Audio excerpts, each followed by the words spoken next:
عزیز ناظرین، السلام علیکم ورحمۃ اللہ وبرکاتہ۔ آج کی ویڈیو کے اندر میں آپ کو ایک ایسے کنویں کے بارے میں بتانے جا رہا ہوں جسے جہنم کا کنواں کہا جاتا ہے۔ کہا جاتا ہے کہ یمن کے شہر بارہوت میں موجود ایک کنواں ہے جسے جہنم کا کنواں کہا جاتا ہے۔ وہاں کے لوگوں کے مطابق کہ اس کے اندر سانپ، بچھو اور جنات قید ہیں اور انہیں بند کیا گیا ہے۔ کوئی بھی اس کنویں کے قریب نہیں جاتا تھا، ہر ایک ڈرتا تھا کہ جو بھی اس کے قریب جائے گا وہ موت کا شکار ہو جائے گا۔ یمن کے یونیورسٹی کے پروفیسر محمد الکندی نے یہ عزم کیا کہ وہ اس کنویں میں جائے گا اور جا کے اس کی گہرائی میں دیکھے گا اور اس میں چھپے ہوئے رازوں سے پردہ اٹھائے گا۔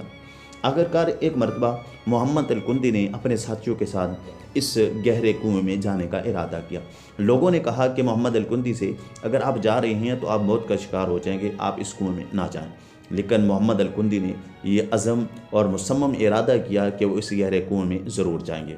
پھر محمد الکندی نے اپنے ساتھیوں کے ساتھ اس کنویں میں جانے کا ارادہ اور مضبوط مصمم ارادہ کر لیا۔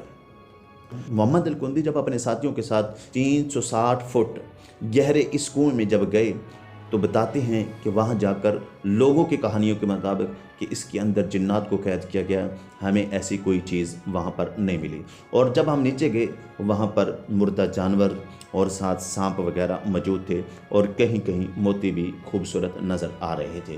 محمد الکندی کہتے ہیں کہ لوگوں کی باتوں کے مطابق کہ اس کے اندر چھپے ہوئے جو راز ہیں کہ اس کے اندر جنات کو قید کیا گیا، ایسی ہمیں کوئی بات نہیں ملی جو لوگوں کے اندر بات مشہور تھی۔ اور محمد الکندی کہتے ہیں کہ در حقیقت یہ لوگوں کی کہانیاں تھی کہ یہاں کو جنات کو قید کیا گیا اور اسے جہنم کا کنواں کہتا ہے۔ محمد الکندی کنویں سے جب واپس آئی اور پر اسرار رازوں سے پردہ اٹھایا اور یہ بتاتے ہوئے کہا کہ اس کے اندر سوائے مرے ہوئے جانوروں کے اور چند موتیوں کے ہمیں وہاں کوئی چیز نہیں ملی۔ آج کی ہماری یہ تھی ویڈیو۔